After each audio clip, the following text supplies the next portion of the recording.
नमस्कार शेतकरी बांधवांनो, आपल्या चॅनलवर आपले मनापासून स्वागत आहे. आजच्या या व्हिडिओमध्ये आपण भुईमुगाचे महाराष्ट्रासाठी शिफारशीत 8 उत्कृष्ट वाण सविस्तरपणे पाहणार आहोत. हे वाण कोणत्या भागासाठी योग्य आहे याची पण माहिती घेणार आहोत. व्हिडिओ शेवटपर्यंत नक्की पहा. वाण 1 SB11 हा भुईमुगाचा वाण 1965 साली विकसित करण्यात आला आहे. पक्वतेचा कालावधी 105 ते 110 दिवस. प्रकार उपटी. सरासरी उत्पादन 20 ते 25 क्विंटल प्रति हेक्टर. दाण्याचे शेंगामध्ये प्रमाण 75 ते 76%. शिफारशीत क्षेत्र संपूर्ण महाराष्ट्र. दुसरे वाण TAG 24. निर्मिती वर्ष 1990. पक्वतेचा कालावधी 110 ते 115 दिवस. प्रकार उपटी. सरासरी उत्पादन 30 ते 35 क्विंटल प्रति हेक्टर. दाण्याचे शेंगामध्ये प्रमाण 72 ते 74%. शिफारशीत क्षेत्र संपूर्ण महाराष्ट्र. तिसरे वाण फुले उनप JL 286. निर्मिती वर्ष 2004.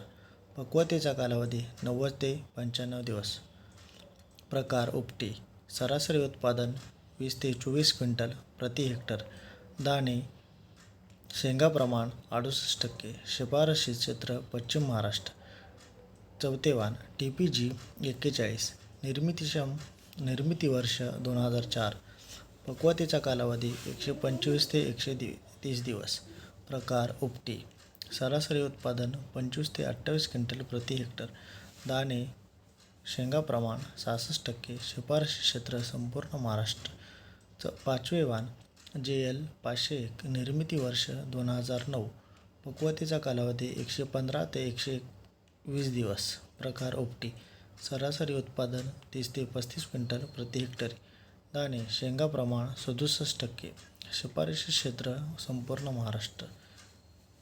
सहावे वाण RHRG 6083. निर्मिती वर्ष 2012. पक्वतेचा कालावधी सुमारे 120 ते 120 दिवस. प्रकार उपटी. सरासरी उत्पादन 30 ते 35 क्विंटल प्रति हेक्टर.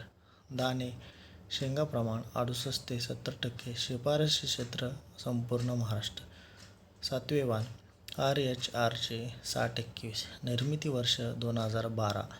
पक्वतेचा कालावधी 120 ते 125 दिवस.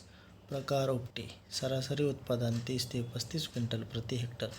दाणे शेंगा प्रमाण 68 ते 70%. शिफारशीत क्षेत्र महाराष्ट्र. आठवे वाण JL 776. निर्मिती वर्ष 2014. पक्वतेचा कालावधी 115 ते 120 दिवस. प्रकार उपटी. सरासरी उत्पादन 25 ते 25 क्विंटल प्रति हेक्टर.